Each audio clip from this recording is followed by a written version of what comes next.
Guys, आज के इस वीडियो में जियो फाइनेंशियल सर्विस लिमिटेड एवं इंडिया बुल हाउसिंग फाइनेंस के बारे में डिस्कस करने वाले हैं। यदि दोनों स्टॉक को देखें, दोनों ही स्टॉक तेजी में हैं। क्या जियो फाइनेंशियल सर्विस लिमिटेड यहां से और ऊपर जा सकता है? बिकॉज टेक्निकल टारगेट अचीव्ड हो चुका है आज। एंड यदि हम लोग इंडिया बुल हाउसिंग फाइनेंस की बात करें, यहां पर ब्रेकआउट मिल चुका है, जिसको मैंने पिछली वीडियो में भी डिस्कस किया था। तो यहां पर यदि मैं इंडिया बुल हाउसिंग फाइनेंस की बेसिकली बात करूं, काफी लोगों का इशू आ रहा था पीपी शेयर को लेके। सर, हमारे डैशबोर्ड में पीपी शेयर शो नहीं हो रहा है या हम लोगों को मिला नहीं है। तो यहां पर कुछ इस प्रकार शो होगा, जैसे कि इंडिया बुल हाउसिंग फाइनेंस में मेरी कुछ पर्सनल इन्वेस्टिंग है दोनों अकाउंट में। तो यहां पर ये इन्वेस्टिंग थी, मैंने एग्जांपल के लिए आप लोगों के लिए राइट इशू के लिए अप्लाई किया था 100 शेयर। तो यहां पर आप लोग देखोगे आईबुल पीपी E1 करके 100 शेयर यहां पे जो है ऐड हो चुके हैं। साथ ही साथ आज काफी अच्छी तेजी में था, ब्रेकआउट मिला।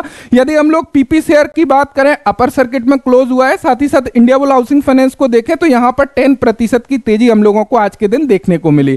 तो यहां पे जो भी वीडियो मैं आप लोगों के लिए बनाता हूं, वहां पे मेरी या तो पर्सनल इन्वेस्टिंग होती है या फिर मैं कहीं ना कहीं उसको स्टडी कर रहा होता हूं अपनी पर्सनल इन्वेस्टिंग के लिए, वो आप लोगों के साथ में शेयर करता हूं। तो गाइस, ये वीडियो भी टोटली एजुकेशनल पर्पस के लिए, जो मैंने अपनी इन्वेस्टिंग की हुई है या अपनी इन्वेस्टिंग के लिए जो मैं स्टडी करता हूं, वो वीडियो के रूप में आप लोगों के साथ में भी शेयर करता हूं। यदि गाइस हम लोग यहां पर देखें तो यहां पर सेकंड पोर्टफोलियो में भी आप लोग देख सकते हो इंडिया बुल हाउसिंग फाइनेंस के स्टॉक हैं, जियो फाइनेंशियल सर्विस लिमिटेड भी है। तो यदि हम लोग बात करें 12 डेज पुरानी, 12 दिन पुरानी वीडियो आप लोग देखोगे, जहां पर मैंने जियो फाइनेंशियल सर्विस लिमिटेड के ऊपर वीडियो बनाया था, जिसका टाइटल था Jio financial service limited technical analysis chart के ऊपर चर्चा। वहां पर हम लोगों ने क्या डिस्कस किया था, आप लोग ये क्लिप देख सकते हो पहले। यदि आप लोग देखोगे अभी के सिनेरियो में, यहां पर आप लोगों को क्लियर कट क्या नजर आ रहा है। यदि हम लोग इस कैंडल को देखते हैं, यहां पर इसकी डेट की यदि हम लोग बात करें 4 सितंबर 2023, यहां इस कैंडल को यदि हम लोग देखते हैं तो यहां पर हम लोगों को क्लियर कट नजर आ रहा है। यहां से यदि हम लोग इसको आगे बढ़ाते हैं तो हमको यहां पर क्या नजर आ रहा है, यहां पर क्या कोई हम लोगों को पैटर्न क्लियर नजर आ रहा है। तो यहां पर देखिएगा, यदि हम लोग इसकी बात करने लगे तो यहां पर गाइस बहुत अच्छा चार्ट पैटर्न नजर आ रहा है। यदि हम लोग यहां पर बात करें, आप लोग देखोगे ये पूरा का पूरा हमारा फेवरेट चार्ट पैटर्न, कब भी कैंडल पैटर्न यहां पर बनते हुए नजर आ रहा है। एंड यहां पर ये पूरा का पूरा हमारा कब बन गया है। एंड यहां पर यदि आप लोग देखोगे, यहां पर बन चुका है हमारा हैंडल। और इसके बाद में सबसे अच्छी बात क्या है, यहां पर ऑलरेडी ब्रेकआउट हो चुका है। यहां पर ब्रेकआउट हुआ हम लोगों का, ब्रेकआउट होने के बाद में यहां पर हम लोगों को क्लियरली ब्रेकआउट की क्लोजिंग भी मिली। उसके बाद में प्राइस ने रिटेस्ट भी किया। रिटेस्ट करने के बाद में अगेन मार्केट प्राइस जो है, जो ब्रेकआउट के ऊपर यहां पर क्लोजिंग दी हुई है 273 के आसपास। अब इस चार्ट पैटर्न के अकॉर्डिंग यदि हम लोग देखने लगे कि इसका बेसिकली टारगेट हमारा क्या निकल के आता है, कितना पोटेंशियल गेन हम लोगों को यहां पे नजर आ रहा है, तो वो चीजें थोड़ा सा समझना पड़ेंगे। यदि हम लोग देखें यहां पर थोड़ा सा हम लोग देख लेते हैं क्या चीजें हम लोगों को नजर आ रही है चार्ट पैटर्न के अकॉर्डिंग। यदि हम यहां पर देखने लगे, हम इसकी डेप्थ लेते हैं पूरे के पूरे कप की डेप्थ को यहां पर देखते हैं। एंड इसको यदि हम लोग ऊपर प्लॉट करते हैं तो कितना पोटेंशियल गेन हमको नजर आ रहा है, वो चीज हम लोग देख लेते हैं। यदि हम लोग इसको ऊपर प्लॉट करने लगे तो यहां ब्रेकआउट लेवल से जो हमारा पोटेंशियल गेन नजर आ रहा है, वो नजर आ रहा है 23% का। यदि हम लोग टारगेट की बात करें तो हमारा टारगेट क्या निकल के आ रहा है, यदि इस टेक्निकल चार्ट पैटर्न के अकॉर्डिंग बात करें तो यहां पर लगभग 330 का टारगेट निकल के आ रहा है। करंट मार्केट प्राइस का 273। तो यहां पर बहुत अच्छा ब्रेकआउट ऑलरेडी हो चुका है। देन यहां से यदि हम लोग इस 30% की बात करें या करंट मार्केट प्राइस से कितना पोटेंशियल गेन नजर आ रहा है, यदि हम लोग अपने टारगेट तक देखने लगे तो यहां पर आप लोग देख सकते हो ये पोटेंशियल गेन नजर आ रहा है 20% का। तो गाइस 20% के पोटेंशियल गेन यहां पर अभी भी नजर आ रहे हैं स्टॉक तेजी करने के बावजूद। एंड यहां पर क्लियर कट हम लोगों को साफ क्लियर नजर आ रहा है कि ब्रेकआउट हो गया, रिटेस्ट हो गया, अगेन मार्केट प्राइस ऊपर नजर आ रहा है। तो यहां से काफी कंसिस्टेंटली काफी जल्दी हम लोगों को टारगेट मिलते हुए दिखेगा। तो गाइस, जैसा कि आप लोगों ने क्लिप में देखा, क्लियरली यहां पे मैंने एक पैटर्न के आधार पर आप लोगों को बताया था, और वो किस डेट में बताया था। यदि हम लोग डेट की बात करने लगे तो यहां पर हम लोगों ने उसको डिस्कस किया था किस डेट में, यहां पर 9 फरवरी 2024 को मैंने आप लोगों को क्या बताया था कि clearly cup with handle pattern stock ने बनाया हुआ है, ब्रेकआउट मिला है। वहां पर मैंने आपको क्लियर किया था कि कोई भी स्टॉक इमीडिएटली ब्रेकआउट देके नहीं भागता है, रिटेस्ट करेगा, थोड़ा बहुत वीक बायर है उनको कहीं ना कहीं एग्जिट कराएगा, देन वो अपने टेक्निकल टारगेट की तरफ जो है आगे बढ़ता है। देन इसने रिटेस्ट किया, देन अगेन अगले दिन कुछ दिन कंसोलिडेट किया, एंड ये अपने टेक्निकल टारगेट को अचीव कर चुका है। इसका जो टेक्निकल टारगेट बेसिकली हमारा निकल के आ रहा था, वो टेक्निकल टारगेट हमारा क्या निकल के आ रहा था, यहां पे यदि हम लोग टेक्निकल टारगेट को देखने लगे तो इस पैटर्न के बिहाफ पर जो हमारा टेक्निकल टारगेट निकल के आता है, ये ड्राइंग एज इट इज बनी हुई है, यानी कि मैंने कुछ भी चेंजेस नहीं किया हुआ है। जो एनालाइज किया था सेम ड्राइंग यहां पर बनाया हुआ है। और यहां पर आप लोग देखोगे इसका जो टेक्निकल टारगेट था बेसिकली वो हमारा कुछ निकल के आया था 330 के आसपास। तो यहां पे हमारा ये टेक्निकल टारगेट था। यहां पे अब एक सवाल आता है, क्या सर यहां से ये फर्दर ऊपर जा सकता है या फिर हम लोगों को होल्ड करना चाहिए या फिर अपने टेक्निकल टारगेट के अकॉर्डिंग हम लोगों को अपने प्रॉफिट को बुक करना चाहिए? तो सबसे पहले एक चीज आप लोगों को समझना बेहद जरूरी है कि जब भी आप किसी पर्टिकुलर स्टॉक को परचेस कर रहे हो तो वहां पे आपको अपना रीजन पता होना चाहिए कि मैंने इस स्टॉक को क्यों परचेस किया था, क्या रीजन है, किस टेक्निकल टारगेट के बिहाफ पर मैंने, किस टेक्निकल चार्ट पैटर्न के बिहाफ पर परचेस किया और उसका टारगेट क्या है।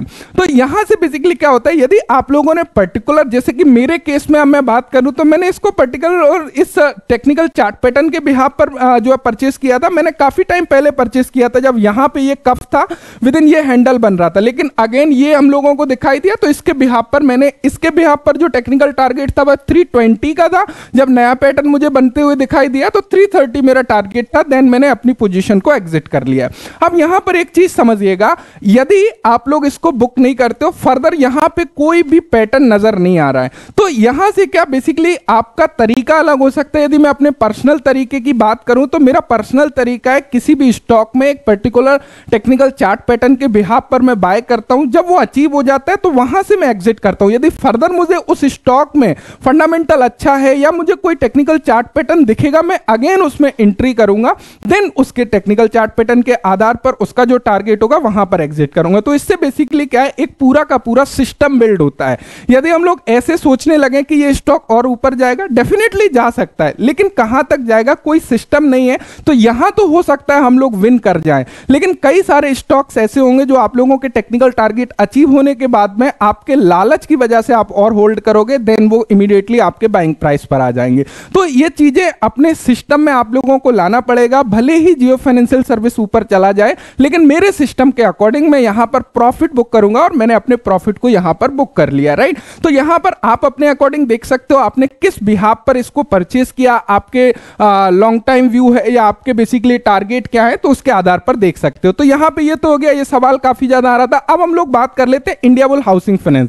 इंडियाबुल हाउसिंग फाइनेंस ऑलरेडी मैंने चार्ट के ऊपर डिस्कस किया था आप लोगों के साथ में, जहां पर सेम पैटर्न आप लोग यहां पर देख सकते हो, कप विथ हैंडल पैटर्न बना, ये नीचे आया, अगेन ये ब्रेकआउट को रिटेस्ट करके ऊपर जा चुका है। यहां पर एक और इंटरेस्टिंग चीज हम लोगों को क्या नजर आई थी, यदि हम लोग इसके डेली टाइम फ्रेम में जाते हैं और डेली टाइम फ्रेम को समझते हैं, वहां पर मैंने आपको बहुत अच्छे तरीके से, यदि आप लोग कल की वीडियो भी देखोगे वहां पर भी मैंने क्लियर किया था। क्या आप लोगों को क्लियर किया था कि बेसिकली ये एक ट्रायंगल में फंसा हुआ है, और जब भी ये ट्रायंगल से निकलेगा एक हम लोगों को अच्छा मोमेंटम अपसाइड देके जाएगा।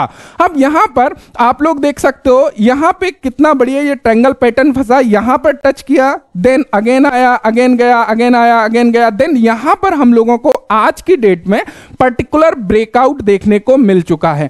क्या ये ब्रेकआउट सस्टेन करेगा? अभी एक चीज थोड़ा सा समझिएगा, जैसा कि मैंने हमेशा बोला कि इमीडिएटली ब्रेकआउट मिलके स्टॉक बहुत ज्यादा भाग जाए तो ये पॉसिबिलिटी कम होती है, क्योंकि वीक बायर को कहीं ना कहीं परेशान किया जाता है। तो मे बी ये कंटिन्यू कर सकता है, या मे बी यहां से थोड़ा सा रिटेस्ट वगैरह कर सकता है। तो ये चीजें, बल्कि अब हम लोग यदि बड़े टाइम फ्रेम में यहां पे थोड़ा सा देखने लगे cup with handle chart pattern के आधार पर, तो इसका बेसिकली टारगेट हमारा क्या निकल के आ रहा था। यदि हम लोग टारगेट की बात करने लगे तो ये तो हो गया एक शॉर्ट टाइम में, यहां पर एक कंसोलिडेशन फेज आया, वहां से हम लोगों को एक ब्रेकआउट प्रॉपर्ली मिल चुका है।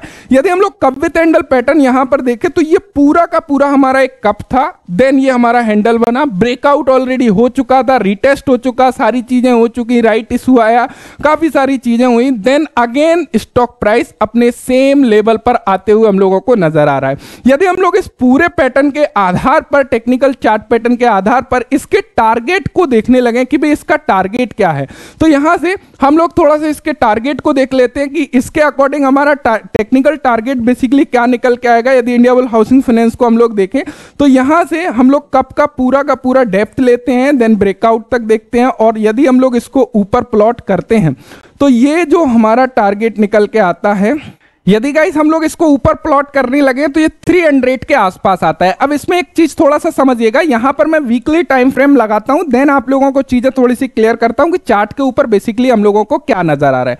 अब देखो यहां पर एक चीज समझिएगा, यदि स्टॉक प्राइस हमारा यहां से निकलता है तो उसको सबसे पहली जो रेजिस्टेंस मिलने वाली है वह 260 250 के आसपास, यानी कि ये वाला जो जोन है वो एक प्रॉपर रेजिस्टेंस होने वाला है। यदि इसको ब्रेक करता है स्टॉक तो हमारा टेक्निकल टारगेट जो है 296 6 यानी कि 300 के आसपास है। यानी कि आप लोग देख सकते हो ये जो 320 के आसपास एक काफी स्ट्रॉन्ग रेजिस्टेंस हम लोगों को नजर आ रही है। तो ये हम लोग पूरा का पूरा ये टारगेट जोन हमारा है, यहां पर कहीं ना कहीं प्रॉफिट बुकिंग की हम लोग सोच सकते हैं। या फिर सिचुएशन क्या है, उस टाइम तक स्टॉक प्राइस में कोई नया पैटर्न बनते हुए दिखाई देता है तो हम लोग उसके बिहाफ पर भी आगे जंप कर सकते हैं। तो इन चीजों का बेसिकली हम लोगों को ध्यान रखना होता है। तो ये मेरा पूरा का पूरा पॉइंट ऑफ व्यू है, जो एक्चुअल में जो चीजें मुझे यहां पे कहीं ना कहीं नजर आ रही हैं, जिनके बिहाफ पर मैं पर्सनल इन्वेस्टेड हूं। सो आई होप आप लोगों को चीजें क्लियर हो गई होंगी एंड वीडियो से इंफॉर्मेशन मिली होगी। और वीडियो से इंफॉर्मेशन मिली है तो एक थम्स अप जरूर करिएगा।